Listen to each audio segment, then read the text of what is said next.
ফাতেমা বলতেছে, আমি নবীর কলিজার টুকরা ফাতেমা, আমি তোমার সঙ্গে একটু দেখা করবার চাই। জামিলা বলতেছে, আমার সারা জীবনের সাধনা একটাবার নবীর কলিজার টুকরা ফাতেমাকে আমি দেখতে চাই। ফাতেমা বললেন, তাহলে দরজা খুললেই তোমার আমার দেখা হয়ে যায়। জামিলা বলতেছে, আমি দরজাটা খুলবো কেমনে? আমার স্বামী এখন বাড়িতে নাই, আর স্বামীর হুকুম ছাড়া নবীর মেয়ে ফাতেমার জন্য দরজা খুলতেও আমার বড় ভয় হয়। ফাতেমা চমকে উঠছে, ওরে বাবা রে, স্বামীর হুকুম না থাকলে একটা মেয়ে ফাতেমার জন্য যদি আর একটা মেয়ে জামিলা দরজা খুলবার না পারে, এই মেয়েটার কাছে আমাকে যাওয়া লাগবেই। এমন ভিতরে ভিতরে কি আমল করে এটা আমাকে জানা লাগবে। জামিলা বলতেছে, ওগো নবীর মেয়ে ফাতেমা, কষ্ট নিয়েন না, আপনি আগামীকাল এই সময় আসবেন, আমি স্বামীর কাছ থেকে হুকুম নিয়ে রাখবো, আমার স্বামী হুকুম দিবে, আগামীকাল আসা মাত্রই আমি দরজা খুলে দিব। জামিলা বলতেছে, ইনশাল্লাহ আগামীকাল এই সময় আমি আসব, কারণ আমার জানাই লাগবে। সাল্লাল্লাহু আলাইহি। ফাতেমার আকর্ষণ বাড়ছে না কমছে? আকর্ষণ বাড়ার কারণ কি? যে স্বামীর হুকুম ছাড়া যে মেয়ে দরজা খোলে না, পুরুষ মানুষ না রে, একটা মেয়ে মানুষের জন্য, তাও সাধারণ কোনো মেয়ে না।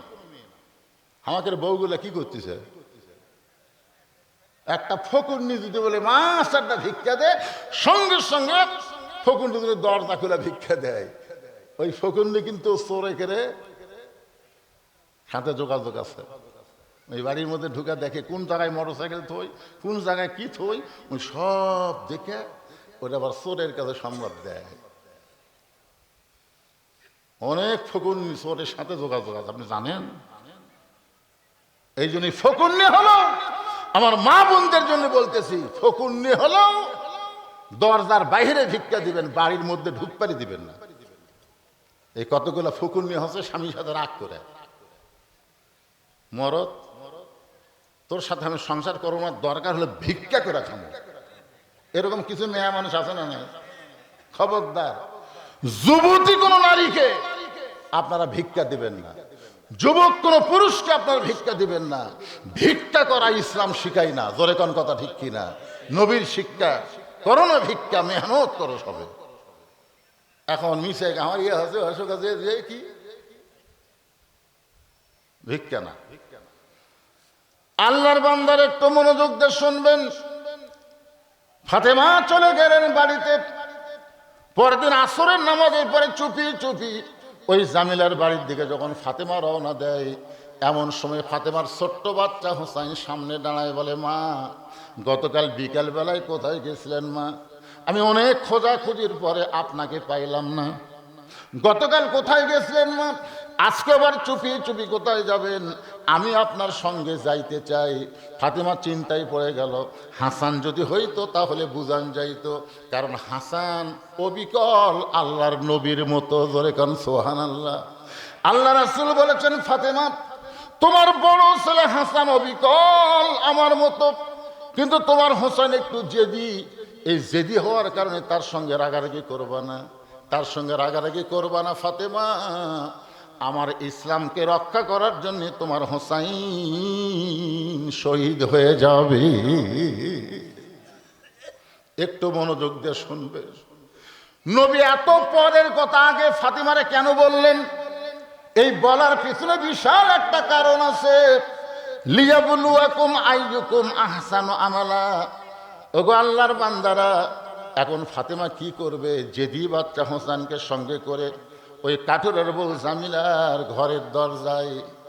এখন নবীর মেয়ে ফাতেমা জামিলাকে কিছু বলার আগেই হোসাইন দরজায় গিয়ে বলতেছে, মা এই সামান্য একটা ঝুবড়ি বাড়ি ভাঙ্গা দরজা, এই দরজার বাড়িতে কে আছে মা, যার কাছে আপনি গতকাল আইছিলেন, আজকেও আবার দেখার জন্য আইছেন? এই বাড়িতে এমন কি আছে মা যেখানে আমার মা বারবার আসতেছে? এই বাড়িতে এমন কি আছে? কারণ প্রত্যেকটা বাচ্চারা মাকে ভালোবাসে কম না বেশি? এজরে কোন কম না বেশি? বেশি ভালোবাসেন? ছোটবেলায় ছোটবেলায় মাকে খুবই বেশি ভালোবাসেন, কিন্তু বিয়ে করার পরে, বিয়ে করার পরে বউ আর শাশুড়ি বসে আছে, জামাই এখন বলতেছে, মা আমি তো আত্রাই বাজারে যাচ্ছি, আম্মা আপনি কি খাবেন? শাশুড়িকে বলতেছে, আম্মা আপনি কি খাবেন? তো বউ বলতেছে, আমার মা কি খায় তুমি জানো না? তো জামাই বলতেছে, আজকে বাজারে গেলে আমি আমার শাশুড়ির জন্য ডাবো আনবো, গ্লুকোজ আনবো, কোনটা খাবে? বউ বলতেছে, আমার মা দুটাই খায়। বলতেছে, আমি ঠিক আছে এই গ্লুকোজ আর ডাব আনবো, আত্মায় যাচ্ছি। এই বলে যখন যাচ্ছে, যাওয়ার সময় থেকে দরজাত মা খাড়া হয়ে আছে। কে খাড়া হয়ে আছে?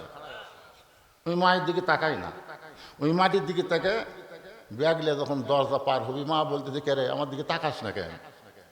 গত সপ্তাহে 10 টাকার পান কিনে দিছিস, আজকে তো একটা পানও নাই।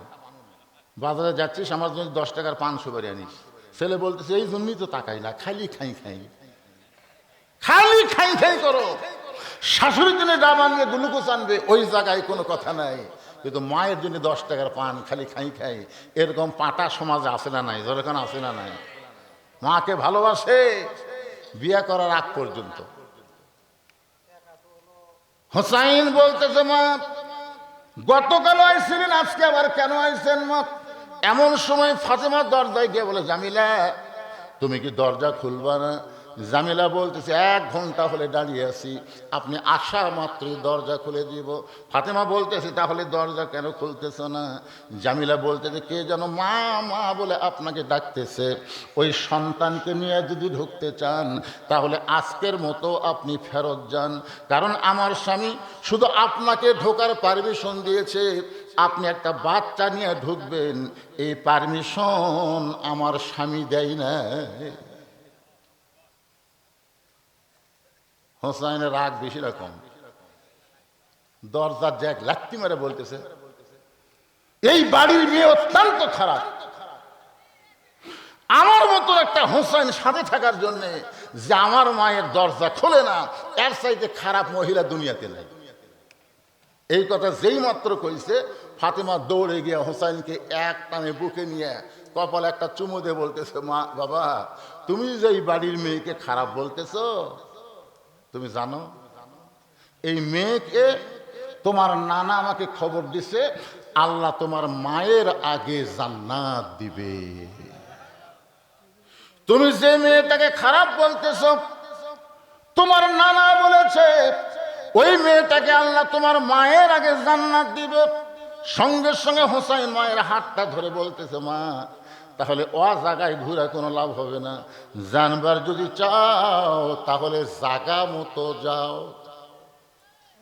ফাতেমা চমকে উঠছে, একটা ছোট্ট বাচ্চা বলতেছে ও জায়গা ঘুরে লাভ হবে না, জানবার যদি চাও তাহলে জাগা মতো যাও। আপনারা বলেন তো, জানবার চাইলে কোন জায়গা যাওয়া রাখবে?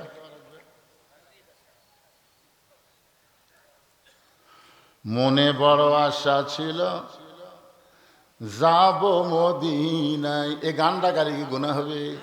তাহলে সকলে যুবক জীবনে কত গান গেলে রে, একটা গানের সাইজ নেই।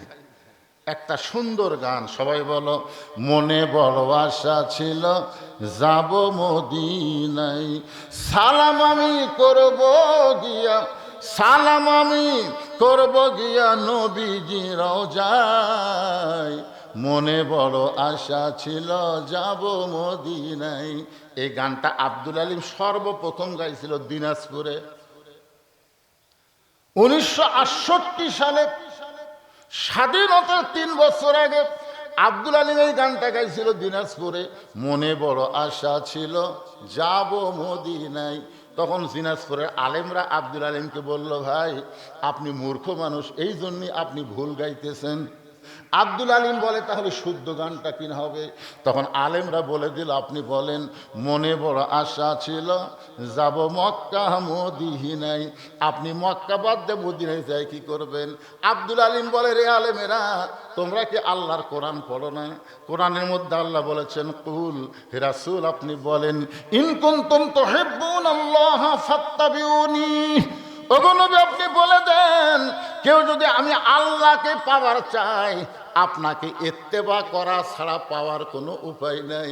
আব্দুল আলিম বলতেছে, কেউ যদি মদিনার মানুষটাকে আপন করে তাকে অনুসরণ করতে পারে, তাহলে শুধু মক্কা নয়, মক্কার মালিক পর্যন্ত তার হয়ে যায়। আপনাদের কাছে বলেন তো, মক্কার দাম বেশি না মদিনার দাম বেশি? বুঝবার পারেনি। মক্কার কোনো দামই নাই, কোনো দাম নেই। কি জন্য দাম নেই? মক্কা যেদিন বিজয় হলো সেদিন সাহাবেরা সবাই বায়না ধরলো, হুজুর এত বছর যে কাবার দিকে মুখ করে আমরা নামাজ পড়ছি, আজকে যখন মক্কা বিজয় হয়ে গেল, আমরা আল্লাহর কাবা ঘর তাওয়াফ করবার চাই। নবী 10,000 সাহাবীকে নিয়ে আল্লাহর কাবা ঘর তাওয়াফ করতে করতে 7 পাকে এক তাওয়াফ। 7 পাকে, এই আমার দিকে তাকান না কেন, কয় পাকে? 7 পাক দিলে এক তাওয়াফ হয়। 4 পাক দেওয়ার পরে রাসূল বললেন, কানা হয়ে তাওয়াফ করা লাভ নেই, আগে দেখা লাগবে। অযথা কানা হয়ে লাভ আছে? যে কাবা ঘুরে ঘুরে তাওয়াফ করতেছি, সে কাবার খবর কি? কাবার তো একটা দরজা আছে, আল্লাহর কি রহমত এই দরজাটা আবার আমাকে বাংলাদেশের দিকে, জোরে কারণ সুবহানাল্লাহ। দরজা কিন্তু একটাই, দরজা কয়টা? আর সেই দরজাটা আমাকে দেশের দিকে। আমাকে ভাগ্য ভালো না খারাপ? দরজা খুলে নবী তাকায় দেখে কাবার ভিতরে 360টা মূর্তি। কাবার ভিতরে কি? উমর ফারুক বলেন, ইয়া রাসূলুল্লাহ, কাবা আল্লাহর ঘর, সে আল্লাহর ঘরে মূর্তি ঢুকলো কেমনে? এই কাবার কি কোনো পাওয়ার নাই? আল্লাহ রাসূল বললেন, কাবার কোনোই পাওয়ার নেই। আল্লাহ ওয়ালারা যতদিন কাবার কাছে থাকবে ততদিন কাবার মধ্যে মূর্তি ঢুকবে না। 15.5 বছর মোড়ে মোড়ে এত মূর্তি হয়েছিল বাংলাদেশে কেন? ওই কন্ত এই 5ই আগস্টে সবগুলো যে গলার দড়ি লেগে তারপরে কুড়াল মেরা সবগুলো ভাঙলো। আপনাদের মনে নাই? কথা কন, মনে আছে না নাই? কারণ বাংলাদেশে আল্লাহওয়ালা ছিল না, যারা ছিল তারা আবার শামুকের মতন মুখ বন্ধ, মানে মুখই খুলবি না। আমার মতন বক্তা খালি মুখ খোলার কারণে অনেকবার আমার ধরে লেগেছে, মুখ খুলবি না, মুখ বন্ধ করে রাখবি। এজন্য মোড়ে মোড়ে মোড়ে মোড়ে মূর্তি তৈরি হয়েছিল না। কন আল্লাহ রাসূল বললেন, কাবার কোনোই ক্ষমতা নাই। কাবার আশেপাশে যদি আল্লাহওয়ালা না থাকে তাহলে কাফেররা মূর্তি ঢুকাবে। এখন আমরা মুসলমান, কাবার আশেপাশে এখন কোনো মূর্তি আর কাবার মধ্যে থাকবে না। সমস্ত মূর্তি কাবার থেকে বের করে আল্লাহ রাসূল ভেঙে ফেলে দিলেন। আমাদের নবী হলো মূর্তি ভাঙ্গার নবী। জোরে কোন কথা ঠিক না? ওই মূর্তির মধ্যে ইব্রাহিম আলাইহিস সালামের মূর্তি ছিল। ওই মূর্তির মধ্যে অনেক নবীদেরও মূর্তি ওরা বানাইছিল, তারপরে একটাও থইনি, সব খালি ঠ্যাং ধরে ঘুরে ঘুরে দিচ্ছে। আক্কেলপুরে রাস্তার ধারে একটা মসজিদ, আসর নামাজ পড়ার জন্য গাড়ি থামে, মসজিদে ঢুকলেন, টাইলস দিয়ে এত সুন্দর মসজিদ, গোটা মসজিদ খালি ধুলে, লোকদের দিকে ধুলে। আলাম কে রে মুয়াজ্জিন ভাই, গোটা মসজিদ ধুলে ঝাড় দেন না? মুয়াজ্জিন বলতেছে, আজান দিয়ে আকামত দিয়ে কেউ আসে না হুজুর, তো খামাকা ঝাড় দিলাম। আপনি দেখেন আমি যেই জায়গায় নামাজ পড়ি এখানে কোনো ধুলাবালি নাই, গামছার 2 বাড়ি মারি, বালু টালু সব সরে যায়, আমি আল্লাহু আকবার নামাজ পড়ি। আমি বললাম, তাহলে ঝাড় দেওয়া না? ও একদিন দেয় হুজুর, ও যে মাস সপ্তাহে একদিন নামাজের দিন, ওই দিন দেওয়াই লাগে, কি করবে? এখন আপনারা বলেন, আশেপাশে যদি নামাজি থাকতো মসজিদের মধ্যে কোনো ধুলাবালি ঢুকতো না, প্রত্যেকটা নামাজির সাথে সাথে শরীরের সাথে সাথে ধুলাবালি পরিষ্কার হয়ে যেত। জোরে কোন কথা ঠিক কি? হোসাইন বলতেছে, মা কোন আমলের কারণে কাঠেরের বউ তোমার আগে জান্নাতে যাবে? জানবার যদি চাও তাহলে অজায়গা ঘোরা লাভ নাই, আসল জায়গায় যাইতে হবে। আসল জায়গা হলো আমার নানা। ধরে কান সুবহানাল্লাহ। ফাতেমার হাতটা ধরে হোসাইন টানে টানে আল্লাহর নবীর কাছে নিয়ে আইছে। আল্লাহর নবীর কাছে এসে ফাতেমা কান্দার বলে, বাবা আমার কোনো দোষ নাই, আমি প্রথম দিন গেছি স্বামী নাই বলে দরজা খোলে নাই, আমি দ্বিতীয় দিন গেছি এই হোসাইন আমার সঙ্গে থাকার কারণে ওই কাঠুরের বউ জামিলা দরজা খোলে নাই, দরকার হলে আমি আরও 10 বার যাব। কোন আমলের কারণে আমার আগে এই মেয়েটা জান্নাতে যাবে এটা আমাকে জানাই লাগবে বাবা, দরকার হলে আমি আরও 10 বার যাব, কিন্তু এই হোসাইন আমার সর্বনাশ করছে, আমার হাতটা টানে টানে আপনার কাছে নিয়ে আইছে, বাবা আমার কোনো দোষ নাই। সঙ্গে সঙ্গে হোসাইন মায়ের হাতটা ছাইড়া দিয়া এক দৌড়ে নবীর হাতটা ধরে বলে, না না, তোমার মায়ের কথা কি তোমার মনে আছে? না না, 6 বছর বয়সে তুমি মা হারাইছো, তুমি যখন মায়ের গর্ভে ছিলে তখন তুমি বাবা হারাইছো। না না গো, মায়ের যে কি দাম সেটা তুমি কেমনে জানবা? ও না না, তুমি বলো তো, তোমার মায়ের দাম বেশি না আমার মায়ের দাম বেশি? না না, তোমার মায়ের দাম বেশি না আমার মায়ের দাম বেশি? যেই মাটা জান্নাতি নারীদের নেত্রী হবে, তুমি সেই মাকে একটা কাঠুরের বউ জামিলার কাছে পাঠিয়ে দিছো। ও না না, আমি হোসাইন তোমার কাছে জানতে চাই, কোন আমলের কারণে ওই জামিলা ফাতেমার আগে জান্নাতে যাবে? এটা না বলা পর্যন্ত আমি হোসাইন তোমার হাতটা ছাড়ব। হোসাইন কি নবী হিসেবে ধরছে? না না হিসেবে ধরে বলতেছে, যতক্ষণ না বলবে ততক্ষণ তোমার হাত আমি ছাড়বো না। এমন ভাবে হোসাইন নবীর হাতটা চাইবা ধরেছে, এমন সময় আল্লাহর নবী ডাক দিয়েছেন, আলী। হোসাইন ধরেছে নবীর হাত, আর নবী ডাক দিচ্ছেন কাকে? আলী। হযরত আলী দৌড়ে এসে বলতেছে, লব্বাইক রাসূলুল্লাহ। আল্লাহর নবী বলতেছেন, আলী রে, তোমার হোসেন যেইভাবে আমার হাতটা ধরছে, না বললে আমাকে ছাড়বে না, না বললে আমাকে ছাড়বে না। হযরত আলী বললেন, হোসাইন তুমি তোমার নানার হাত ছাইড়া দাও। হোসেন বলতেছে, বাবা আপনি কি জানেন আমার নানা এমন একটা খারাপ খবর দিছে, আমার মায়ের আগে একটা মেয়ে নাকি জান্নাতে যাবে। আমার মায়ের আগে একটা মেয়ে জান্নাতে যাবে, কোন আমলের কারণে? এটা যতক্ষণ পর্যন্ত আমার নানা না বলবে ততক্ষণ পর্যন্ত আমি হাতটা ছাড়বো না। সঙ্গে সঙ্গে আলী বলতেছেন, আরো জোরে ধর, আরো জোরে ধর। কারণ কে আগে জান্নাতে যাবে কে পরে যাবে এটা মেয়ে মানুষ হোক না বলে পুরুষ মানুষ হোক বললে তো কোনো সমস্যা নেই। কারণ মেয়ে মানুষেরা, প্রত্যেকটা মেয়ে মানুষের মনের মধ্যে কিন্তু একটা কি মনে করেন, একটা উপরে থাকার ভাব আছে না নাই? এই কথা কর না কেন? এতে খালেদা হাসিনার এত রাগারাগি কারণ কি? কোনো মেয়েই চায় না যে আর এক মেয়ে তার উপরে থাকে। আল্লাহ রাসূল বলেছেন, 1 নম্বর জান্নাতে আবু বকর, 2 নম্বর ওমর, 3 নম্বর ওসমান, 4 নম্বর আলী, 5 নম্বর আব্দুর রহমান ইবনে আওফ। কোন সাহাবী কি বলেছে, হুজুর 1 নম্বর আবু বকর কেন? কারণ পুরুষ মানুষের চিন্তা হলো জান্নাত পালি হলো। পুরুষের চিন্তা কি? জান্নাত পালি হলো। আর মেয়ে মানুষের কি চিন্তা দেখছেন, আমার আগে কেন যাবে?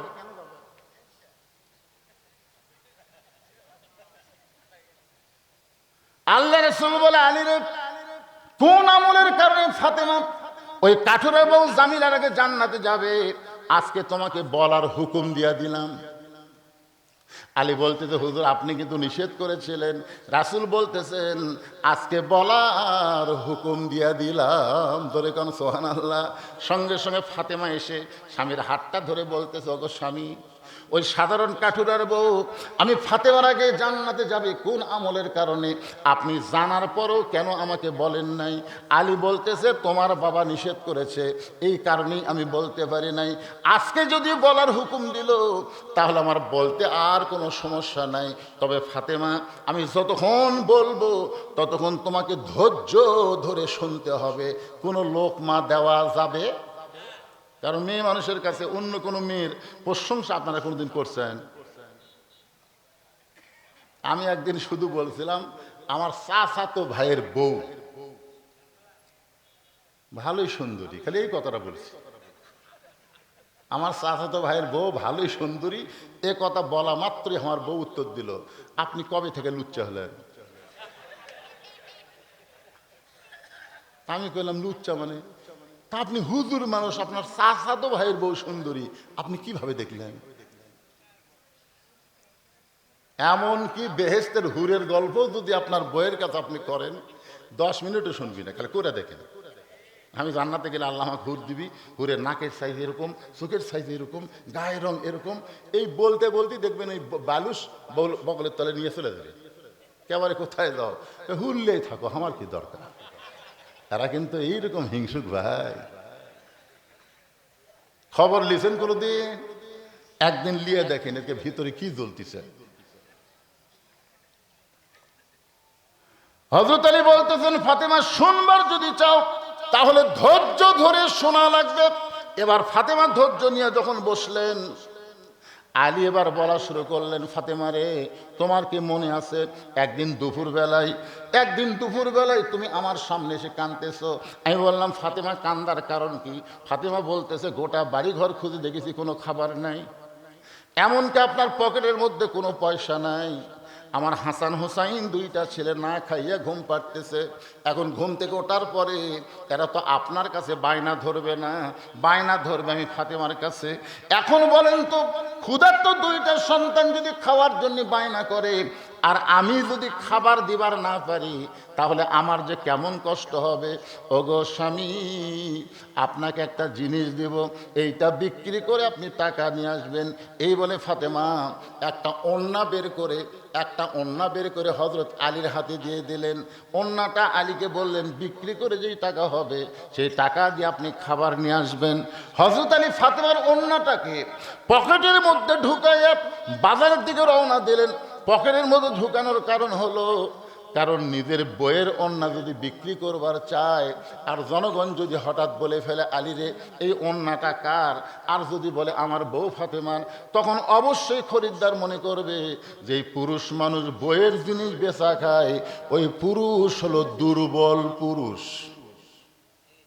যেই পুরুষ বইয়ের জিনিস বেচা খায়, আপনার কোন তো এই পুরুষ সবল না দুর্বল? নিজের জীবনও সোনার কি কোনো কিছু কিনে দেওয়ার পারে নাই। বিয়ার সময় এক ভরি সোনার একটা মালা ওই মেয়ের বাপ দিছে, এক ভরি সোনার মালা। ওই জমির ধারে একটা জমিবার আছে, দাম হলো 80,000। কত দাম? ওই এখন ভাত খাবার বসাই খালি ওই বইয়ের গলার দিকে তাকায়। বউ কই, কে গো, খাওয়া বাদ দে, আমার দিকে তাকাও কেন? বলে একটা জমিবার আছে রে, 80,000। 60,000 টাকা আমার আছে, খালি 20,000 টাকা নাই। 20,000 টাকা হলেই জমিটা হয়ে যায়। বউ বলতেছে, ইন্নাল্লাহ মা সাবিরিন, ধৈর্য ধরেন, এ বছর হয়নি, আগামী বছর হবে। রাগ করে বলতে, তোর বাপের জমি, আমার জন্য 1 বছর থুবি। বউ কয়, তাহলে কি করব? আমি কি করব? ওই যে গলার যেটা দিয়েছিস, গলার তোর বাপ দিছে ঠিকই, পুরানা হয়ে গেছে, সেটা জানিস? এই মালা এখন চলে। এই যে ভাত খাতে খাতে বলতেছি, মালাটা আমাকে খুলে দে। 1 ভরি সোনার মালা, আগামী বছর তোকে 2 ভরি সোনার নতুন মালা মেনে দেবো রে মুসলমানের বাচ্চা, ওয়াদা দিলাম। এমন সাটি মারছে, বউ গলার মালা খুলে দিছে। ওই এখন বিক্রি করে জমি লিছে। মেয়ে মানুষ সব জায়গাত হিসাব না থাকলেও কত জায়গাত কিন্তু ঠিকই থাকে। 1 বছর পরে বলতেছে, কে গো, গত বছর আপনি কি বললেন 2 ভরি সোনার মালা বেনা দিবেন, 2 ভরি লাগবে না, 1 ভরি দেন। তখন স্বামী বলতেছে, তুই কি বদরুল রশিদের ওয়াজ শুনিস নি? বউ কয়, বদরুল রশিদের ওয়াজ তো শুনি। তো বদরুল রশিদের ওয়াজে বলছে, বউয়েরা কেবলমাত্র এক ব্যক্তির জন্য শাস্তি পারবে, সেই ব্যক্তি হলো তার স্বামী। স্বামী ছাড়া অন্য কারোর জন্য গলাত মালা দেওয়া যাবে না। তোকে যদি মালা ছাড়াই হাত ভালো লাগে, তাহলে মালা কেনার দরকার আছে? তুই ক। বউ কয়, আচ্ছা সিটার রে, এরকম সিটার মার্কা স্বামী আছে না নাই? জোরে করে আছে না নাই? বইয়ের জিনিস যারা বিক্রি করে খায় তারা অবশ্যই দুর্বল পুরুষ। হযরত আলী চিন্তায় পড়ে গেলেন, এই যে ওড়নাটা বের করে যদি বিক্রি করতে চাই আর খরিদ্দার যদি জিজ্ঞাসা করে, আলী ভাই ওড়নাটা কার, আমি তো বেকায়দায় পড়ে যাব। এই জন্য পকেটে ওড়না নিয়ে বাজারের মধ্যে ঘুরতেছে।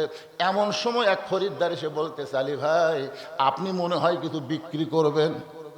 হযরত আলী চমকে গেল, একমাত্র আল্লাহ ছাড়া দুনিয়ার কেউ জানে না আর এই লোকটা বলতেছে আপনি মনে হয় কিছু বিক্রি করবেন।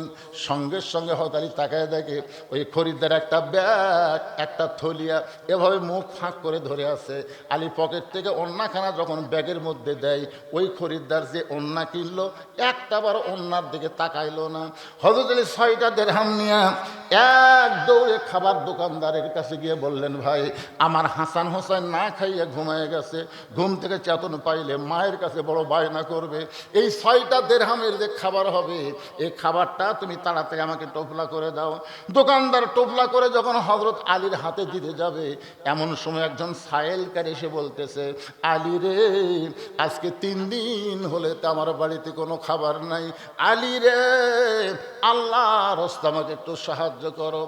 হযরত আলী চিন্তায় পড়ে গেলেন। আল্লাহ কোরআনে বলেছেন, আম্মা সাইলা ফালা তানহার, সাইলকারীকে খালি খালি ফেরত দেওয়া যাবে না। আলী এখন চিন্তা করে দেখতেছেন 5টা দিরহামের খাবার নিব আর 1টা দিরহাম ফকিরকে দিয়ে দিব, তাহলে আবার 2টাই হয়ে যাবে। এই নিয়ত করে ফকিরকে যখন 1টা দিরহাম দিবার চায়, এমন সময় আল্লাহর কোরআন বলতেছে, ওমা তুনফিকু মিন শাইইন ফি সাবিলিল্লাহি ওয়াফা ইলাইকুম ওয়া আনতুম লা তুজলামুন। আলী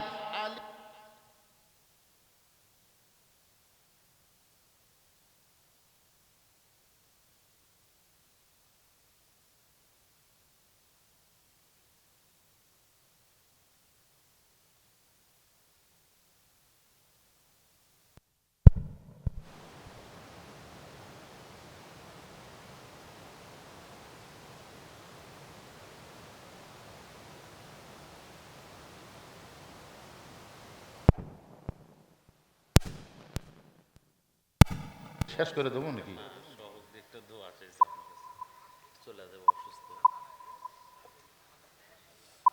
আজকের মাহফিলের সম্মানিত সভাপতি সাহেব অসুস্থ মানুষ, তিনি বিদায় নেবেন, এই কারণে তার জন্য একটা দোয়া, নগদে উনি 10,000 টাকা দান করেছে। 10,000 নাকি 15,000? 10,000 টাকা দান করেছে। আল্লাহ তার এই দানকে কবুল করুক, তাকে পুরোপুরি সুস্থতা দান করুক, সকলে বলে আল্লাহুম্মা আমিন। আবার এই সাইড থেকে বলতেছে বাকি কিছু দিবি না। শোনেন, যাই দিবার পারে তার উপর খবরদার চাপ দান দেন না, যাই দেয় তার উপর কি দিবেন না। চাপ দিলি চাঁদা হবে, চাপ দিলি চাঁদা দিব না। কত দিচ্ছ? আমাদের বগুড়া তো শুরু হয়ে গেছে 1,000। কিসের 1,000? কিসের 1,000 রে? ওই ভয়ের ঠেলায় 2,000। কিসের 2,000? এইভাবে যেগুলো নেওয়া হয় এগুলা দান হয় না, এগুলার নাম হয় চাঁদা। আর খুশি মনে অন্তর থেকে যেইটা দিবে এটার নাম হলো দান। সভাপতি সাহেবকে আপনি 10,000 কি কম হচ্ছে না? ঠিক আছে, আচ্ছা ঠিক আছে, মাশাআল্লাহ। একটু জিকির করেন লা ইলাহা ইল্লাল্লাহ, জোরে লা ইলাহা। এই বাবা ছেলেরা তোরা বসিস না কে রে?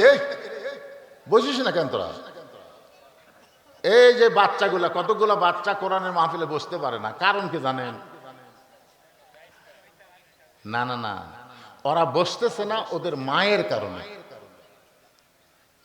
ওরা যখন পেটের মধ্যে ছিল তখন ওদের মায়েরাও বসেনি, কেউ বসবার বললেই কয় কাম আছে, এই কথা বলে দাঁড়িয়ে যায়, বসেনি। ওই মায়ের পেট, মা যা সন্তানও তাই। মা যদি ভালো হয় সন্তান আল্লাহর ওলি হয়ে যায়। ধরে কারণ সুবহানাল্লাহ। যে সন্তানেরা বাহিরে ঘুরঘুর করতেছে এটা সন্তানের দোষ না। ওরা যখন মায়ের পেটে ছিল মা তখন পেট উঠলে গোটা পাড়া ঘুরেছে, ওই পেটের মধ্যেই ঘোরা ব্যায়াম শিখছে। আপনারা জানেন মা যদি পেটে বাচ্চা নিয়ে নামাজ পড়ে, রুকুর থেকে যখন সেজদায় যায়, পেটের মধ্যে বাচ্চা যখন এরকম দমর খায়, ফেরেশতা বলে আল্লাহ দেখো তোমার বান্দি নামাজ পড়ে, পেটের মধ্যে বাচ্চার কষ্ট হয় না। আল্লাহ বলে ফেরেশতা সাক্ষী থাকো, যেই মা পেটে বাচ্চা নিয়ে নামাজ পড়তেছে ওই মা শুধু নিজে নামাজ পড়তেছে না, পেটের বাচ্চাকেও নামাজি বানায়া দিচ্ছে। বুঝছেন? এই বেটাগুলোতে ঘুরতেছে, ওদের খাড়াই আছে, এতবার বসবার করে তাও বুঝতেছে না।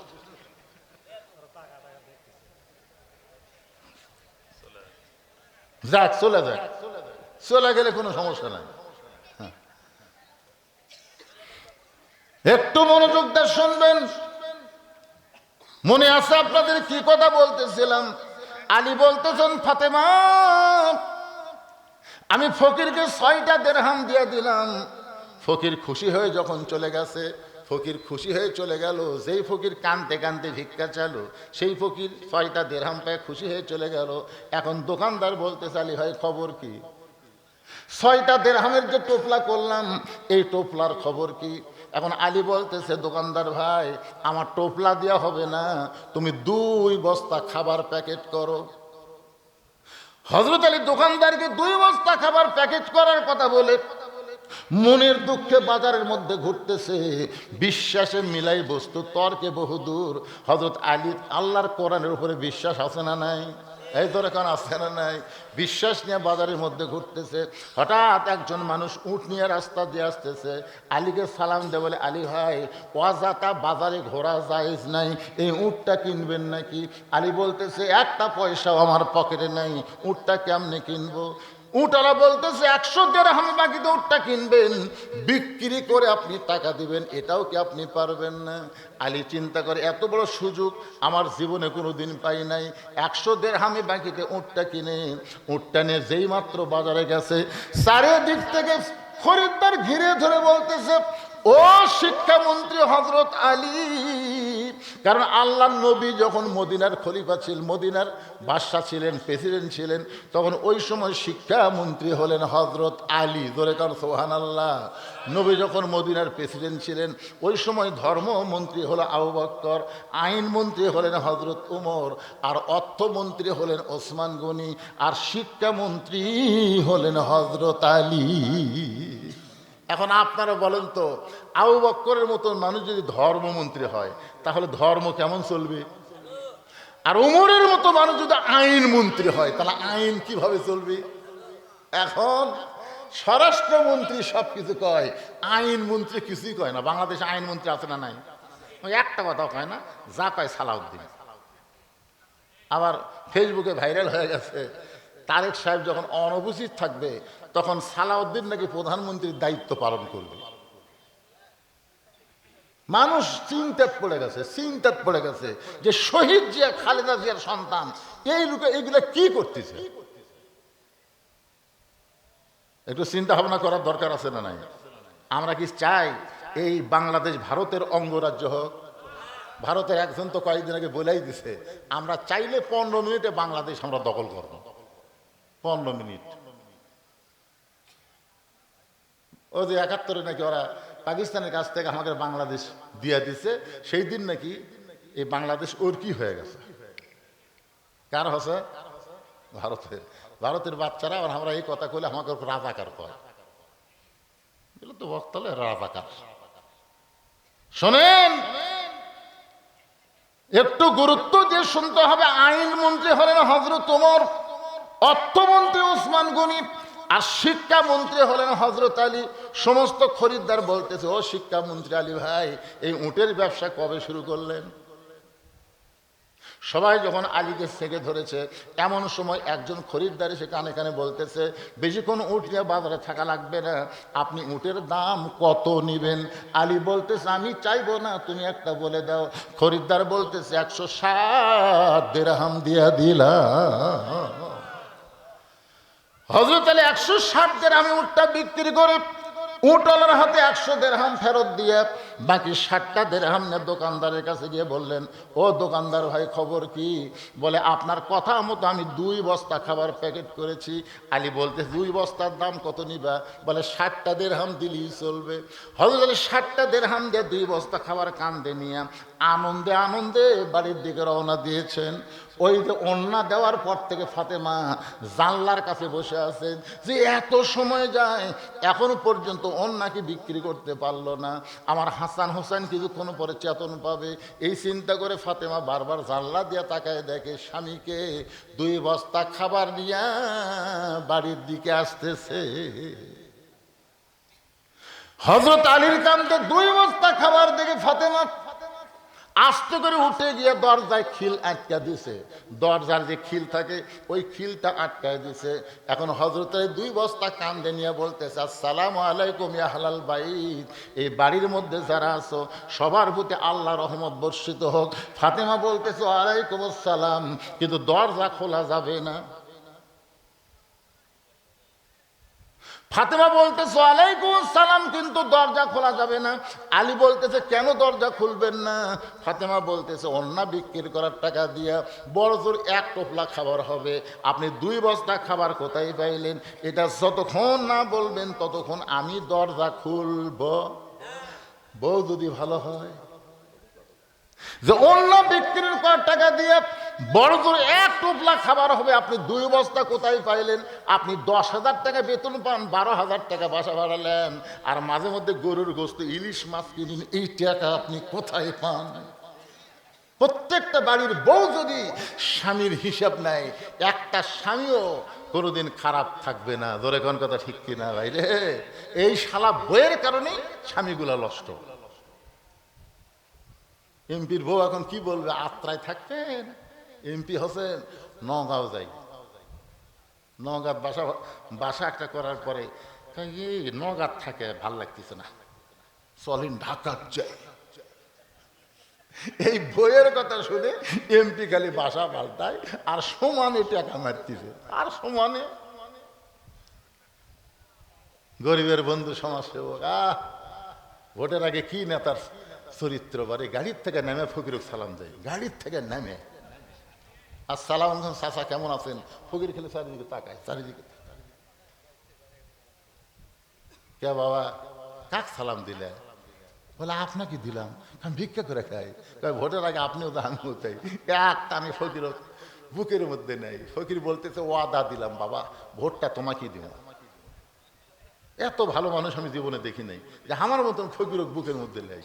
ফকির যায় আর মার্কা ছিল মারছে, ছিল মেরা ফকির খালি মশানে আসে। হায় হায় রে, আমার বুকের মধ্যে চাপালিছে ওই নেতা কবে আসবে। পরে একদিন শুনছে নেতা আসছে, ফকির ভাবতেছে আগে তো এমপি ছিল না, এখন এমপি হয়ে যাচ্ছে, আমি একটু দেখা করি। এই দেখা করার নিয়তে ফকির যায়, দেখে চামচার অত্যাচারে ফকির তো ভিতরে যাওয়া দূরের কথা, বাইরে থেকে ঘুরতে খাচ্ছে। এই তুই ফকির কে? গরিবের বন্ধু সমাজসেবক জনদরদী নানা ধরনের স্লোগান দিয়ে এখন ক্ষমতা আসন পাইয়া আর গরিবের দিকে খেয়াল থাকে না।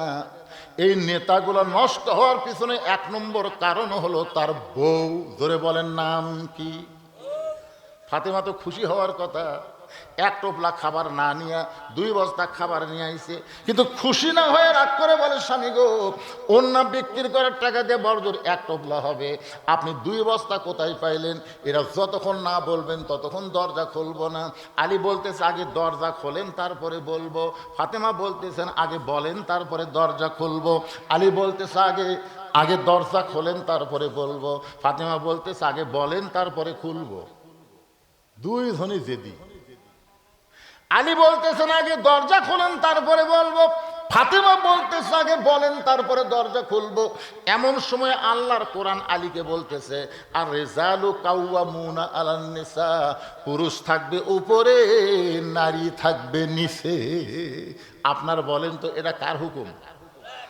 আলী চিন্তায় পড়ে গেলেন, আমি একজন পুরুষ মানুষ, আমি দরজা খুলতে বলতেছি আর আমার নিচে আমার বউ ফাতেমা দরজা খোলে না, আমি আর এখানে থাকবোই না।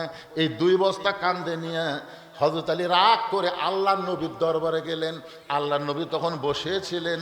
আলীকে দেখার সঙ্গে সঙ্গে নবী আমার দাঁড়িয়ে গেলেন। শুধু নবী আমার দাঁড়িয়ে থাকলেন না, আস্তে আস্তে এসে আলীর কপালে একটা চুমা দিয়া, নবী আলীর কপালে একটা চুমা দিয়ে নিজের হাতে আলীর কাঁধ থেকে 2টা বস্তা খাবার নামায়া নিলে। আল্লাহর নবী আলীর মুখের দিকে তাকায় বলে আলী রে, তোমার কাঁধ থেকে 2টা বস্তা খাবার নামায় নিয়ে তোমার কপালে চুমা দিলাম, এরপরও তোমার মুখে হাসি নাই, তোমার কি আনন্দ হয় না? আমি নবী তোমারে চুমা দিলাম, তোমার কাঁধ থেকে বস্তা নামায় নিলাম, এরপরেও তোমার মুখটা ভার কেন? আলী বলতে তো হুজুর আপনি বাবা ভালো, আপনি বাবা ভালো, রাসূল বলে আর একটা কথা আটকে গেল কে? বলে আপনার মেয়ে যেই কেবল মেয়ে, এই কি আমার মেয়ে কি? আলী বলতে হুজুর আপনার মেয়ে তো কিছু বলা উচিত না। আল্লাহ রাসূল বলে আলী রে, আমার ফাতেমার দরজা ইচ্ছা করেই খুলে দেয়নি। এই না খোলার পিছনে কারণ হলো তোমাকে আমার কাছে পাঠিয়ে দেওয়া। তো আলী বলতে হুজুর দরজা না খুলে আপনার কাছে আমার পাঠানোর কারণ কি? কি কারণ? আল্লাহ রাসূল বলতেছে চারটা কারণ। কয় কারণ? চারটা কারণ। এক নম্বর কারণ হলো কে তোমার কাছ থেকে অন্না কিনে নিছে, তুমি কি তাকে চিনো? আলী বলতেছে হুজুর আমি তো চিনি না। কোন ভিখারি ফকির তোমার কাছ থেকে ভিক্ষা নিছে, তুমি তাকে চিনো? আলী বলতেছে হুজুর আমি তো তাকেও চিনি না। আল্লাহ রাসূল বলতেছে উট তোমার কাছে 100 দিরহামে কে বিক্রি করলো, তুমি জানো? আলী বলতেছে হুজুর এটাও তো আমি জানি না।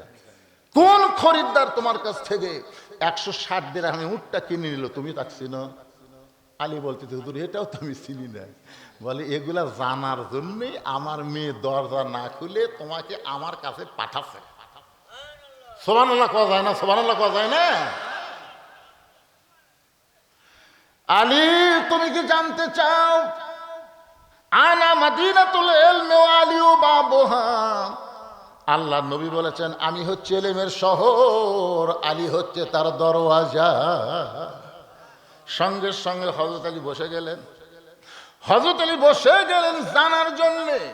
এমন সময় ফাতিমা বলতেছে কোন আমলের কারণে আমার আগে কাঠুরের বাবু জামিলা জান্নাতে যাবে? ওই ওয়াজ না করে আপনি কি ওয়াজ ধরছেন? আমি যেখানে বসে আছি এই বসে আছি এই ওয়াজ শোনার জন্য। আমি এখানে বসে আছি আমার আগে ওই কাঠুরের বাবু জামিলা জান্নাতে কেমনে যাবে এটা শোনার জন্য। এখন আপনারা বলেন আপনাদের কাছে গুরুত্ব কি? এই যারা বসে আছেন আপনারা মরদ মানুষ, তো আপনাদের বউগুলা ভালো হোক আপনার কি চান না ভাই? এ কথা কোন চান কি চান না? আমাদের মেয়েগুলো ভালো হোক এটাকে আমরা চাই না? অবশ্যই চাই। আজকে আমাদের বাহিরে শান্তি আছে, ঘরের মধ্যে কোনো শান্তি নেই। ঘরের মধ্যে ঢুকলি যখন আপনার বউ কোনো জায়গায় বেড়াবার যাবে মালা বালা যা আছে ভালো টালো সব পরে যাচ্ছে। আর বাড়ির মধ্যে যতক্ষণ এটি হলুদ আছে এটি মশলার দাগ লাগিয়েছে, এমন ভাবে একটা কাপড় কিনতে আছে মনে হয় যে 15-20 দিন খোলেনি।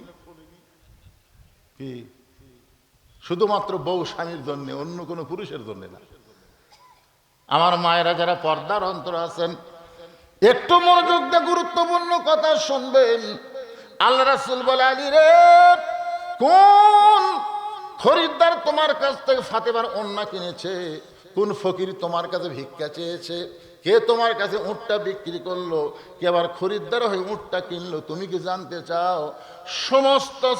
সমস্ত আলী একেবারে শরীরের সমস্ত শক্তি দিয়ে বলতেছি ইয়া রাসূলুল্লাহ জানার জন্য আমি এখানে বসে গেলাম। ধরে কারণ সুবহানাল্লাহ।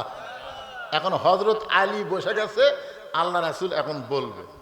তো আলী যদি শোনার জন্য বসে থাকে আপনারা কি শুনবেন না? কারা কারা শুনবেন আল্লাহকে একটু হাত দেখান তো দেখি। লিল্লাহি তাকবীর। মাশাআল্লাহ। আল্লাহ সবাই শুনবে, সবাই শুনবে। আমি বলবো কোন আমলের কারণে জামিলা ফাতেমার আগে জান্নাতে সেটাও বলবো, এবং যে চারটা বিষয় জানার জন্য ফাতেমা দরজা না খুলে নবীর কাছে পাঠিয়ে দিছে এই চারটা বিষয় আমি বলবো। আপনার সবাই হাত তুলেছেন শুনবেন। কিন্তু এই ফোরকানিয়া মাদ্রাসায় আপনাদেরকে কোরআন শরীফ বাবদ, কোরআন শরীফ শুধুমাত্র কোরআন শরীফ বাবদ 500 করে টাকা দান করা লাগবে। আপনি যদি 500 টাকা দান করেন একটা কোরআন দানের সওয়াব আল্লাহ আপনার বাপ মার কবরে দিয়ে দিবে। যাদের বাপ মা মারা গেছে আমি শুধু তাদের কাছে 500 টাকা চাই। আমি সব বলবো না বলে এখান থেকে আমি গেলে মুনাফিক হয়ে যাব, কারণ এখান থেকে বাড়ি যাওয়ার কোনো গ্যারান্টি। তো তাহলে আমি যে বাড়ি যাবো না কয়ে আবার আর এক মাহফিলে মারবো, এ বক্তা হাবি না। নগদ নগদ কোরআন শরীফ বিক্রি হবে নগদ 100 টাকা। এত মানুষের মধ্যে 100টা কোরআন শরীফ দিবেন, তাও কিসের বিনিময়ে? আল্লাহ যেন আপনার বাপ মার কবরকে জান্নাত বানায় দেয়। পৃথিবীর শ্রেষ্ঠ দান নবীর মাদ্রাসায় একটা কোরআন দেওয়া ভাই। এই জন্য যাদের পকেটে 500 টাকা, একজন উঠবে না, ওই সাইডের লোকজন উঠা বসা করেন কেন? মাশাআল্লাহ। কি নাম বাপজানের নাম কি রে? লিল্লাহি তাকবীর। মোহাম্মদ তসির উদ্দিন এই মক্তব মাদ্রাসায় কোরআন শরীফ বাবদ 500 টাকা দান করেছে। আল্লাহ তার বাপ মা যদি কবরে যায়, এই দানের ওসিলায় বাপ মার কবরকে জান্নাতের টুকরা বানায় দেন। আল্লাহ তোমার একজন বান্দা, এর কয় টাকা দিছে? 2000 টাকা দান করেছে প্রবাসী। এগুলো আদায় আগে হয়নি, যাই হোক একজন প্রবাসী 4টা কোরআন শরীফ বাবদ 2000 টাকা দান করেছে। আল্লাহ তার দানকে কবুল করেন, আল্লাহুম্মা আমিন। আল্লাহর আর একজন বান্দা 5,000 নাকি এটা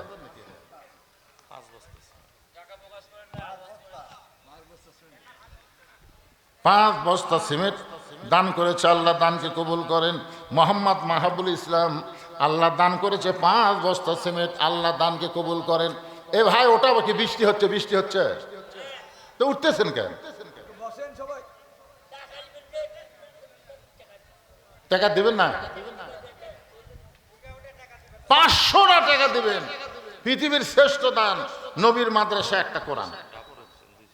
ডাবলু হুজন 2টা কোরআন শরীফ বাবদ 1000 টাকা দান করেছে। আল্লাহ তার দান কবুল করেন। আপনজন যারা কবরে গেছে, যদি বাপ মা মারা যায়, আল্লাহ এই দানের উসিলায় বাপ মার কবরকে জান্নাতের টুকরা বানিয়ে দেন। আল্লাহর আর একজন বান্দা কোরআন শরীফ বাবদ পৃথিবীর শ্রেষ্ঠ দান, একটা কথা খেয়াল তো, পৃথিবীর শ্রেষ্ঠ দান কোরআন শরীফ। একটা মক্তব মাদ্রাসায় দিবেন, কোরআন শরীফের অর্থ টাকা দিবেন, আল্লাহ আপনার বাপ মার কবরকে জান্নাত বানাই দিবে। টাকা যদি পকেটে থাকে দাবি আছে, না থাকলে নাই। গামছার আদায় হয়েছে, এখানে গামছা আদায় করছে, গামছা দিয়ে মহিলাদের মধ্যে, মহিলাদের যে ওয়াজ আজকে হয়েছে, আমাদের মায়েদের মধ্যে আপনারা খুশি হয়ে দান করবেন। মা আল্লাহ যেন ফাতেমার সঙ্গে আপনাকে জান্নাত দেয়। এখানেও গামছা দিয়ে আদায় করা হবে, 10 টাকা, 20 টাকা, 50, 100 টাকা, যে যা পারবেন। এই ভিতরে ঢোকেন তো, ভিতরে ঢোকেন, যে যা পারবেন আল্লাহর রাস্তায় দান করবেন। ভিতরে একটু ব্যাগ নিয়ে ঢোকেন, আমার অনেকগুলো ওয়াজ বাকি আছে, ওয়াজগুলো করা রাখবো, বুঝলেন না? এই জন্য আপনারা তাড়াতাড়ি কামটা সেরে দেন। এই স্লিপে এত স্লিপ বলবার গেলে বাঁচবো নাকি? এটা কি 1টা 2টা স্লিপ? এই স্লিপ পড়তে পড়তে সামনে দেখা যাবে, আর মোনাজাতের লোকই নাই। এই উঠা বসা না করে যারা উঠেছেন উঠেছেন, আপনার যারা বসে আছেন ভাইজান, আমি জোরহাত করে অনুরোধ করতেছি, ওই পিছনের লোকগুলো সামনে আসেন তো। যারা গেছে চলে গেছে। আমাদের এলাকায় বিশাল ধানের পালা দেখা যায়, ধানের ঠিক। একজন বলতেছে এত ধান, একজন বুদ্ধিজীবী বলতেছে এত ধান না রে, এর মধ্যে সিটা পাতানো আছে। তো সিটা পাতান বোঝা যাবে কেমনে? বলে বড় একটা ফ্যানের বাতাস দাও। বড় একটা ফ্যানের বাতাস যেই দিছে, আর সিটা পাতান সব উড়ে যাচ্ছে, ধানগুলো উঠেই পড়তেছে। আদায় যখন শুরু করা হয় না, তখন সিটা পাতান যারা, এরা থাকতে পারে না, বুঝলেন? আদায় শুরু করলেই এরা উঠে যায়। যাদের মধ্যে চাউল আছে, ইমান আছে, তারা কেউ উঠবে না, তারা সব সামনে আসেন, সব সামনে আসেন। অনুরোধ করে বলতেছে, আল্লাহর রাস্তায় সামনে আসেন। এগুলো স্লিপ দেন না ভাই রে, থন তো থন। মোহাম্মদ ওহিদুল ইসলাম, শুধু কোরআন শরীফ বাবদ যারা দান করবে, আমি তাদের কথাটা এখন বলবো। ওহিদুল ইসলাম কোরআন শরীফ বাবদ 500 টাকা দান করেছে। আল্লাহ দানকে কবুল করেন, আল্লাহুম্মা আমিন। এখানে আদায়কারী ছেলেরাও নাই, 2-4টা রুমাল কিংবা ব্যাগ নিয়ে ভিতরে ঢোকা যাবে না। ও যে একজন গেছে, একজন গেলে হয়, এই সাইড থেকে আর একজন যান, এই সাইড আর একজন যান। মাশাআল্লাহ, 2টা কোরআন শরীফ বাবদ আল্লাহ তোমার একজন বান্দা 1000 টাকা দান করেছে। আল্লাহ বাপ মা যদি কবরে যায়, এই দানের উসিলায় বাপ মার কবরকে জান্নাতের টুকরা বানান। আর একজন আল্লাহর বান্দা কোরআন শরীফ বাবদ 500 টাকা দান করেছে। আল্লাহ দানকে কবুল করেন।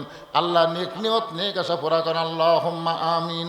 কবুল করো, কবুল করো মোদের কামনা, দানকারীকে দিবেন জান্নাত, আল্লাহ নিরাশ করবেন না। একটু জিকির করেন লা ইলাহা। কালামুল্লাহ কোরআন শরীফ বাবদ 500 টাকা দান করেছে। আল্লাহ কালাম মোল্লার দানকে আল্লাহ আপনি কবুল করেন। যারা শুধু 500, 1000 দান করবে কোরআন শরীফ বাবদ, আমি শুধু তাদের কথাই বলবো। এখন আমি আবার ওয়াজটা শুরু করি, কি বলেন? হাসিবুল ইসলাম 2টা কোরআন শরীফ বাবদ 1000 টাকা দান করেছে। আল্লাহ নগদে দান আল্লাহ কবুল করেন, আল্লাহুম্মা আমিন। একটু মনোযোগ দিয়ে শুনে আল্লাহ রাসূল বলে, আলী, আমার মেয়ে ফাতেমা এত বড় পর্দানিশী, দুনিয়ার কোন খরিদ্দার ফাতেমার ওন্না কিনুক এটা আল্লাহ চায় না। আল্লাহ একজন ফেরেশতাকে মানুষ বানায় দিয়া তোমার কাছ থেকে ওন্না খানা ওই ফেরেশতা নিয়ে তোমাকে 6টা দিরহাম দিয়া ওই ফাতেমার ওন্না, আল্লাহ রাসূল বলতেছে আমার আল্লাহ জান্নাতের মধ্যে যত্ন করে রেখেছে। কারণ পর্দানিশী নারীকে আল্লাহ ভালোবাসে। সুবহানাল্লাহ কন্যা কেন? পর্দানিশী নারীকে আল্লাহ, সকলে জবান খুলে বলবেন, পর্দানিশী নারীকে আল্লাহ অকারণে ফি বুয়ুতিকুন্না ওয়ালা তাবাররাজনা তাবাররুজাল জাহিলিয়াতিল উলা। এটা নগদ 5,000 টাকা দিছে, নগদ। মাশাআল্লাহ, 10টা কোরআন শরীফ বাবদ আল্লাহর একজন পাগল নগদে 5,000 টাকা দান করেছে। জোরে বলেন মারহাবা। আর একজন আল্লাহর পাগল কোরআন শরীফ বাবদ 500 টাকা দান করেছে। আল্লাহ দানকে কবুল করেন। আল্লাহ ও দরদে আল্লাহ। আব্দুল সালাম ইসলাম গাতের আব্দুল সালাম কোরআন শরীফ বাবদ 500 টাকা দান করেছে। আল্লাহ তার দানকে কবুল করেন। আল্লাহুম্মা আমিন। আল্লাহ রাসূল বলে, আলী, ওই ফেরেশতা ওন্নাটা কিনে 6টা দিরহামে জান্নাতের মধ্যে আল্লাহ রেখে দিয়েছে। এখন হযরত আলী যখন ওই 6টা দিরহাম দিয়ে খাবার নিচ্ছে, আল্লাহ রাসূল বলে, আলী রে, তুমি যখন হাসান হোসেনের জন্য খাবার কিনতেছো, এমন সময় লিয়াবলুয়াকুম, মনে আছে না ভুলে গেছেন? লিয়াবলুয়াকুম আইয়ুকুম আহসানু আমালা। আমার আল্লাহ তোমাকে পরীক্ষা করতেছে, তুমি তোমার হাসান হোসেনকে বেশি ভালোবাসো না আল্লাহর কোরআনকে বেশি ভালোবাসো। এই পরীক্ষা করার জন্যে তুমি যখন 6টা দিরহাম নিয়ে খাবার কিনতেছো, তখন আল্লাহ ওই ফেরেশতাকে, যেই ফেরেশতা ফাতেমার ওন্না কিনেছে, আল্লাহ ওই ফেরেশতাকে ফকির বানায় তোমার কাছে পাঠিয়ে দিছে। ওই ফেরেশতা ফকির হয়ে তোমার কাছে যখন খাবার চাই, 3টা দিন হলে তার বাড়িতে খাবার নাই, তুমি যখন 1টা দিরহাম আম্মা সাইলা ফালা তানহারকে দাম দিয়ে, কোরআনকে দাম দিয়ে তুমি যখন 1টা দিরহাম ফকিরকে দিবার চাও, এমন সময় কোরআন বলতেছে, ওমা তুনফিকু মিন শাইইন ফি সাবিলিল্লাহি ওয়াফা ইলাইকুম। আলী রে, 1টা দিরহাম দিলে 10টা ফেরত পাবি, 2টা দিলে 20টা পাবি, 6টা দিলে 60টা পাবি। তুমি আল্লাহর কোরআনকে দাম দিয়ে তুমি যখন 60টা দিরহাম ফকিরকে পাওয়ার আশায় দিয়ে দিলে 6টা দিরহাম, 6টা দিরহাম ওই ফেরেশতা আল্লাহর কাছে নিয়ে যখন কাঁদতেছে, আল্লাহ বলে, ফেরেশতা কান্দিস কেন? বলে, কান্দার কারণ হলো যে বাবা সন্তানের জন্য খাবার টোপলা নিচ্ছে, আর এমন সময় তুমি আমারে পাঠাইছো। তোমার এই বান্দাতে কি বুঝলো? ওই খাবার টোপলা না নিয়ে আমার 6টা দিরহাম দান করে দিল। আল্লাহ বলে, ফেরেশতা, আলী আর আমি আল্লাহর মধ্যে এমন একটা সম্পর্ক তৈরি আছে যে তুমি ফেরেশতা বুঝতে পারবা না। ধরে কান সুবহানাল্লাহ। আল্লাহ বলে, ওই ফেরেশতাই শোনো, যে উটের পিঠে চড়ে আমার ফাতেমা জান্নাতে যাবে, সেই উটটা দুনিয়াতে আলীর কাছে বিক্রি করবা 100 দিরহাম বাকিতে। আল্লাহ রাসূল বলে, আলী রে, ওই ফেরেশতা আবার উটওয়ালা হইয়া তোমার কাছে 100 দিরহামে উটটা বিক্রি করলো, আবার ওই ফেরেশতাই খরিদ্দার হইয়া তোমার কাছ থেকে 160টা দিরহামে উটটা কিনে নিল। ওই 100 দিরহাম তাকে তুমি ফেরত দিলা, আর 60টা দিরহামে 2 বস্তা খাবার নিয়ে তুমি বাড়ির দিকে রওনা দিলা। এমন সময় ফাতেমা বলতে, স্বামী গো, কোন আমলের কারণে ওই কাঠুরের বউ জামিল আমার আগে জান্নাতে যাবে, সেই ওয়াজটা কি আপনি করবেন না? আলী বলেন, ফাতেমা, তাহলে শোনো, তুমি যখন জান্নাতে যাবে, জান্নাতি নারীদের নেত্রী হইয়া আল্লাহ তখন হেঁটে হেঁটে তোমাকে জান্নাতে নিবে না। কারণ সাইয়্যিদাতুন নিসা আহলিল জান্নাহ, ফাতেমা হবে জান্নাতি নারীদের নেত্রী। আর সেই ফাতেমাকে আল্লাহ তাআলা হেঁটে হেঁটে জান্নাতে নিবে না, একটা উটের পিঠে করে। আলী বলতেছে, ফাতেমা, তোমাকে আল্লাহ জান্নাতে নিবে। তুমি যখন উটের পিঠে চড়ে জান্নাতের দিকে রওনা দিবা, কিছু দূর উটটা যাওয়ার পরে উটটার জান্নাতের দিকে যাবে না। ফেরেশতা বলে, আল্লাহ, তোমার নারীদের নেত্রী ফাতেমাকে নিয়ে, জান্নাতের নেত্রী ফাতেমাকে নিয়ে উটটা চলতে চলতে হঠাৎ যে থেমে গেল, এখন কি করা যায়? আল্লাহ বলে, ফেরেশতা, উটটা যদি না যায় হেঁটে হেঁটে, তাহলে উটটাকে টেনে টেনে নিয়ে যাওয়া লাগবে। হেঁটে হেঁটে যদি না যায় তাহলে টেনে টেনে নিয়ে যাওয়া লাগবে।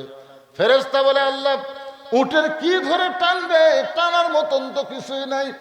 আল্লাহ তখন বলবো, ও ফেরেশতা, 6 দিরহামে ফাতেমার ওড়না কিনে আমি আল্লাহ জান্নাতের মধ্যে রাইখা দিয়েছি, ওই ওড়নাটা এনে উটের গলায় বেঁধে দাও।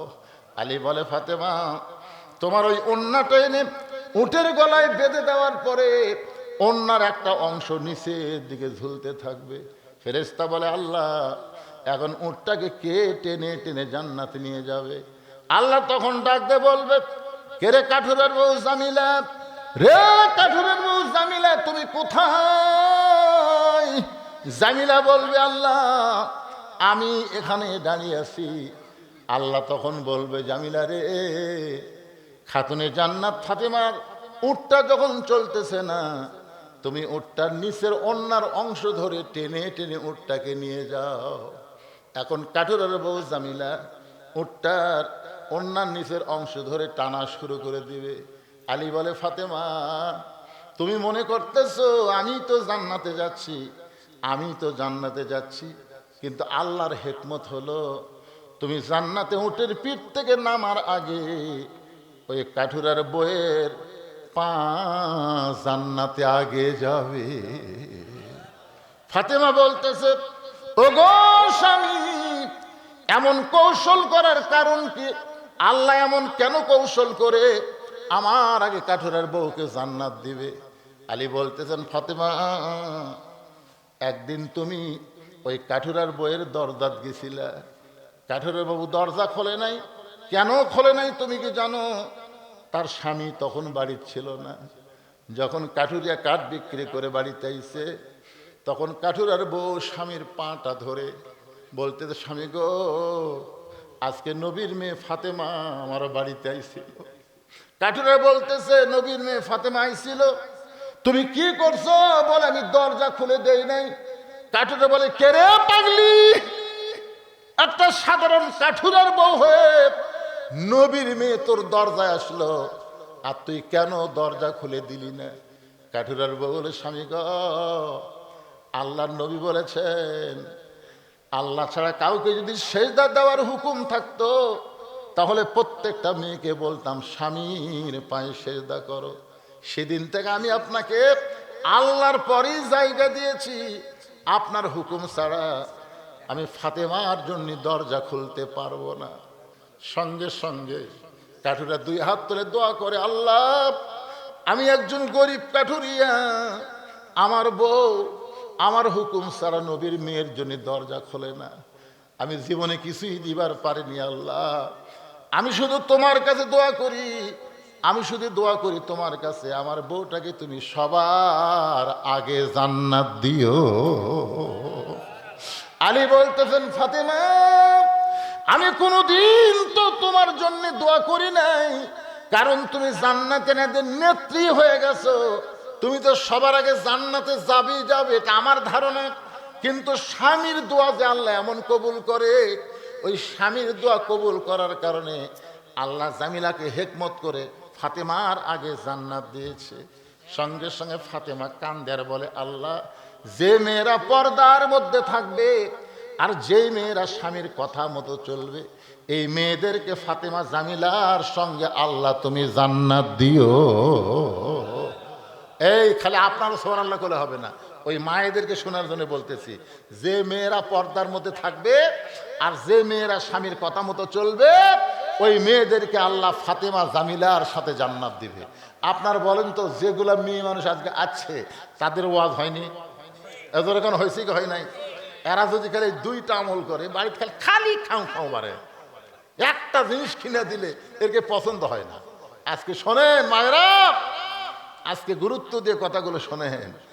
এই জন্য ভাইজান, আজকের আলোচনা হলো আল্লাযী খালাকাল মাউতা ওয়াল হায়াতা লিয়াবলুয়াকুম আইয়ুকুম আহসানু আমালা ওয়া হুয়াল আজিজুল গফুর।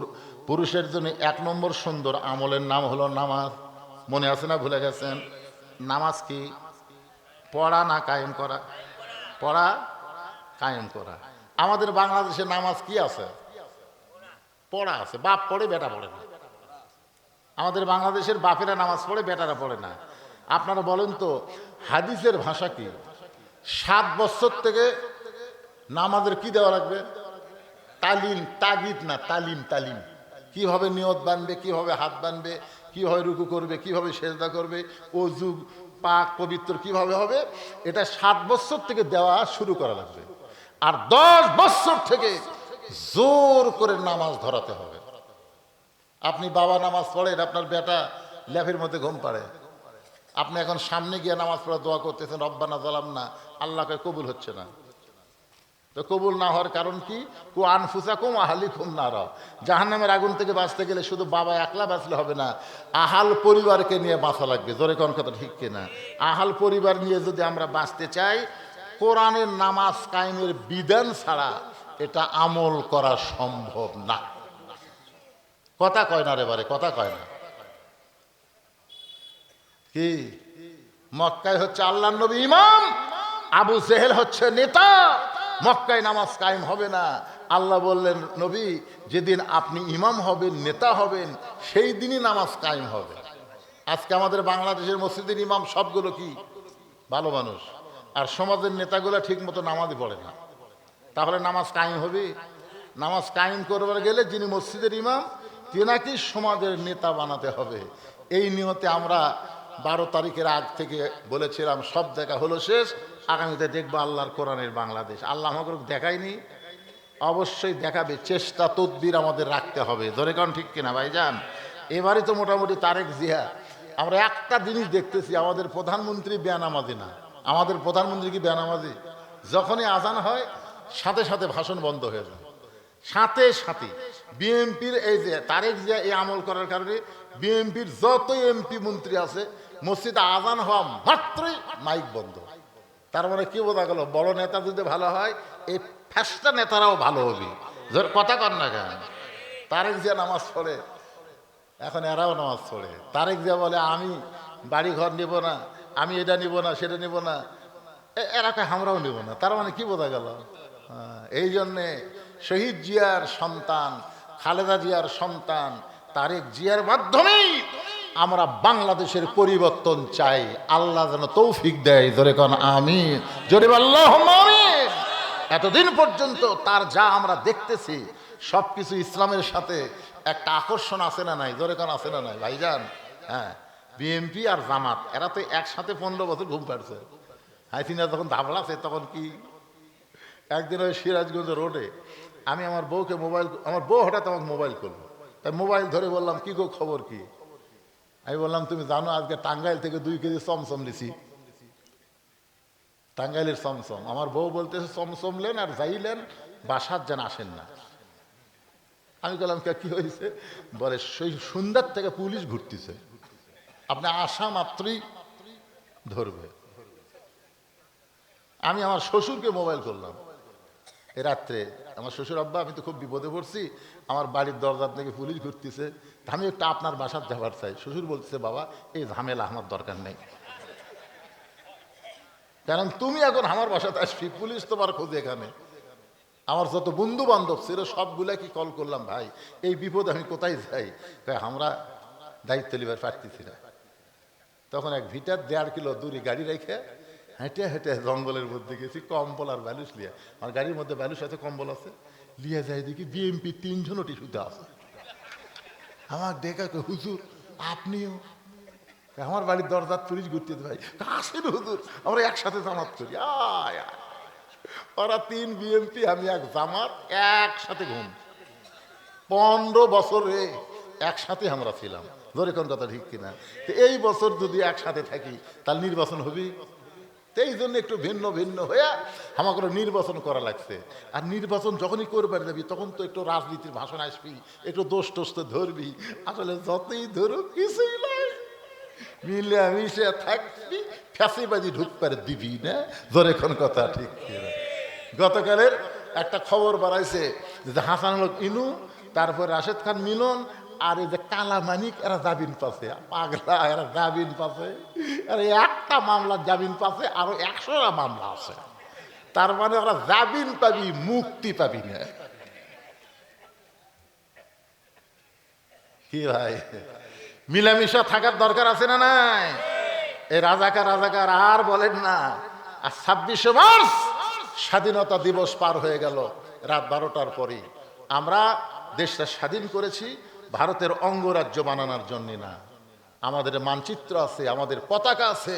আমরা সেই পতাকা নিয়ে, সেই মানচিত্র নিয়ে আমেরিকার দিকে না তাকায়া, ভারতের দিকে না তাকায় আমরা তাকাবো কার দিকে? যখন বলেছিল জিব্রাইল একটাবার নমরুদের চুলার দিকে তাকান, আমাদের জাতির পিতা বলেছিল আগুনের চুলা জ্বালাবার পারে নমরুদ, কিন্তু পুরানোর ক্ষমতা নমরুদের হাতে নাই। আমি আল্লাহর দিকে তাকাইছি, দেখি আল্লাহ কি করে।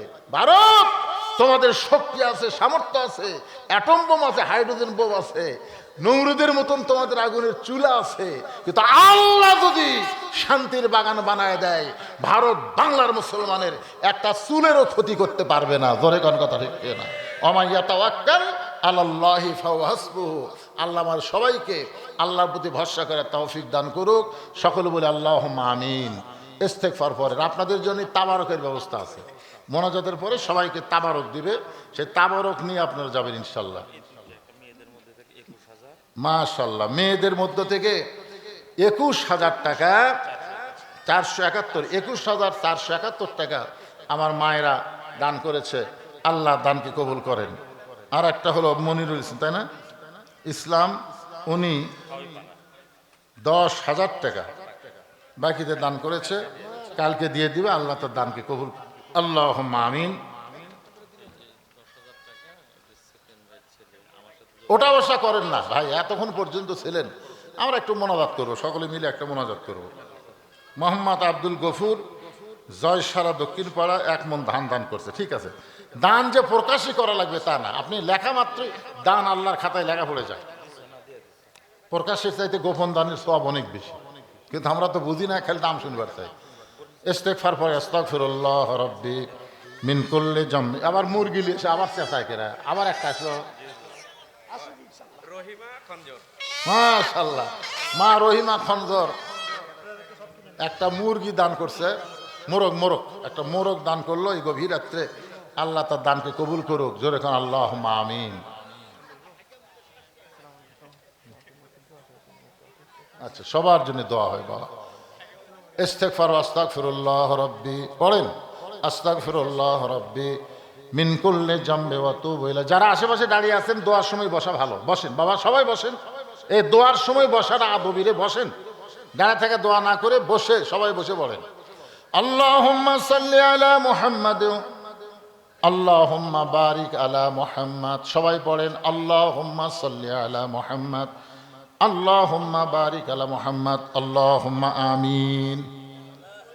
রব্বানা যালামনা আনফুসানা ওয়া ইল্লাম তাগফির লানা ওয়া তারহামনা লানাকুনান্না মিনাল খাসিরিন। আল্লাহ, সেই সন্ধ্যা থেকে রাত 12:30 বাজতেছে, এই দীর্ঘ সময় পর্যন্ত তোমার পাগল বান্দা বান্দিরা আরামের বাড়ি, আরামের ঘুমকে বাদ দিয়া কোরআন হাদিসের মহব্বত কলিজার মধ্যে নিয়ে এই জান্নাতের বাগানে বসে বসে কোরআন হাদিসের আলোচনা শোনার শেষে আমি গুনাহগারের সঙ্গে রহমতের দরজায় ফকির হয়ে দোকানা হাত তুলেছি। আল্লাহ, মেহেরবানি করে আজকের মাহফিল আমাদের সকলের হেদায়েতের জন্য, নাজাতের জন্য, জান্নাতের জন্য কবুল করো। এই মাহফিলের শুরু থেকে শেষ পর্যন্ত যত আলোচনা হয়েছে, এর মধ্যে যদি ত্রুটি হয়, ভুল হয়, মাফ করে দাও। এর যা হাদিয়া মঞ্জুর করো। সোনার মদিনায় নবী পাকের রওজা মুবারকে আল্লাহ কবুল করো। তামাম আম্বিয়া কেরাম আসহাবে কেরাম, উম্মাহাতুল মুমিনিন, শহীদ শহীদান, জান্নাতুল বাকি, জান্নাতুল মাসহ পৃথিবীর যত গোরস্থানে যত মুর্দা শুয়ে আছে আল্লাহ সকলের আরওয়াহ পরে হাদিয়া কবুল করো। আল্লাহ গো, আমরা যারা হাত তুলেছি আমাদের জনম দুঃখনী মা যাদের কবরে চলে গেছে, ছোট্ট একটা শব্দ মা, এর নামের মধ্যে কি মধু আছে, যাদের মা নাই তারাই বুঝতেছে। কি বলবো প্রসবের কথা, মা বিনে সেই ব্যথা কেউ তো বুঝিবে না। মাজন ঠেকিয়া সন্তানের দায়, অকালে মা মারা যায়, কেন সে মায়ের ভক্তি করো।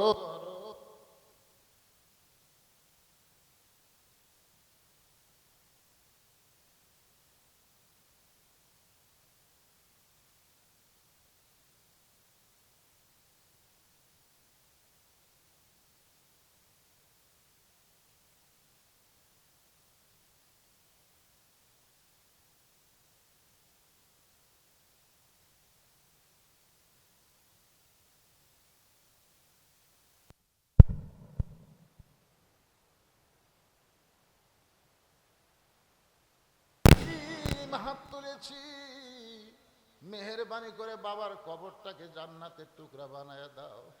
আমাদের দাদা দাদি, নানা নানি, আত্মীয় স্বজন, শ্বশুর শাশুড়ি যাদের কবরে গেছে আল্লাহ কবরবাসীদের মাফ করে দাও।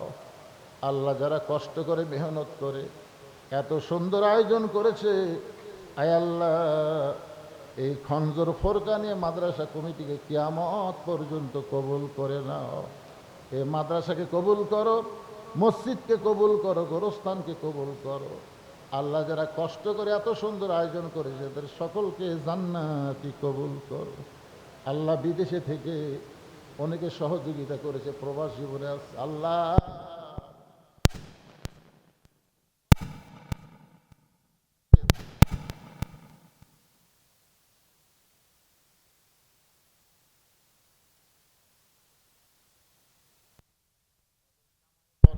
দিও। আজকের মাহফিলের সম্মানিত সভাপতিকে আল্লাহ তুমি কবুল করো, সহসভাপতিদের কবুল করো, প্রধান অতিথি কবুল করো, বিশেষ অতিথির আল্লাহ তুমি কবুল করো, আলেম ওলামাদের কবুল করো, হাজী সাহেবদের কবুল করো, মুরব্বীদের কবুল করো, যুবকদেরকে কবুল করো, কচি কাঁচা বাচ্চারা আমিন আমিন করে তাদেরকেও কবুল করো। আমার মা বোনেরা পর্দার অন্তরালে বসে ফাতেমা জামিলার ওয়াজ শুনেছে, আল্লাহ ফাতেমা জামিলার মতন চরিত্র গঠন করার তৌফিক দিয়ে দাও। আয় আল্লাহ আমাদের মধ্যে আমরা অনেকেই অসুস্থ, একটা ছেলে যুবক আমার কানে কানে বলতে যে হুজুর আমি অসুস্থ, এরকম যারা অসুস্থ অবস্থায় আছে আল্লাহ আজকের মাহফিলকে ওসিলা করে সবাইকে সুস্থতার নিয়ামত দান করে দাও। গোটা বিশ্বের মুসলমানকে আল্লাহ তুমি হেফাজত করো।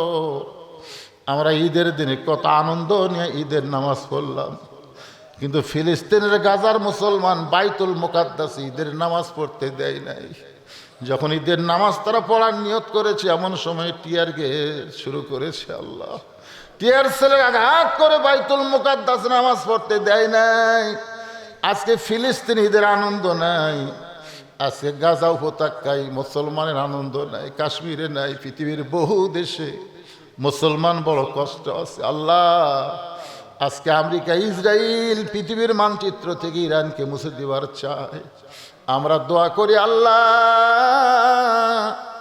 ইরান যে আকীদার হোক না কেন তারপরেও তারা যদি ঠকে যায় পৃথিবীর মানচিত্র মুসলমান কোণঠাসা হয়ে যাবে। তাই আল্লাহ আমেরিকা ইসরায়েলের উপরে ইরানকে তুমি বিজয় দিয়া দাও। ডোনাল্ড ট্রাম্প এখনই কিন্তু ক্লান্ত হয়ে গেছে, খবরে দেখবেন ডোনাল্ড ট্রাম্প ইরানের কাছে এখন আস্তে আস্তে মাথা নত করতেছে। একবার ইহুদি খ্রিস্টান যদি মুসলমানের কাছে নত হয় মুসলমান তর গতিতে উপরে উঠে যাবে। আল্লাহ তুমি সব পারো, মুসলমানের হাতে গোটা বিশ্বের বিজয় দিয়ে দাও। জোরে করা আমি যেগুলো জীবন যাচ্ছে এগুলো শহীদ হয়ে যাচ্ছে ভাই। আল্লাহ বলেছেন আমার রাস্তায় যাদেরকে হত্যা করা হয় তারা মৃত্যুবরণ করে না, বরং তোমরা সেটা বুঝতে পারো না, আমি আল্লাহ তাদেরকে শহীদ হিসাবে কবুল করি। আল্লাহ, এই যে বাংলাদেশে নৌকা ডুবে গেল, ফেরির মধ্যে বাসটা ডুবে গেল, আল্লাহ যারা চলে গেল দুনিয়া থেকে, আল্লাহ তাদের সকলকেই তুমি শাহাদতের মর্যাদা দিও। আয় আল্লাহ, আরও যত বিপদ আপদ মুসিবত অ্যাক্সিডেন্টে অনেকেই চলে যাচ্ছে, আল্লাহ সবাইকে তুমি কবুল করো। আমাদের বাংলাদেশ থেকে আল্লাহ আসমানের বালা আসমানে নাও, জমিনের বালা জমিনে নিয়ে নাও। এই যে আবাদ তাবাদ করেছে, সেখান থেকে ধান দান করেছে, আল্লাহ সমস্ত গজব থেকে আল্লাহ তুমি হেফাজত করো। আমাদের সকলকে তুমি মাফ করে মৃত্যুর সময় আমাদের জবানে জারি করে দিও লা ইলাহা ইল্লাল্লাহু মুহাম্মাদুর রাসূলুল্লাহ সাল্লাল্লাহু আলাইহি ওয়াসাল্লাম। আসসালামু আলাইকুম।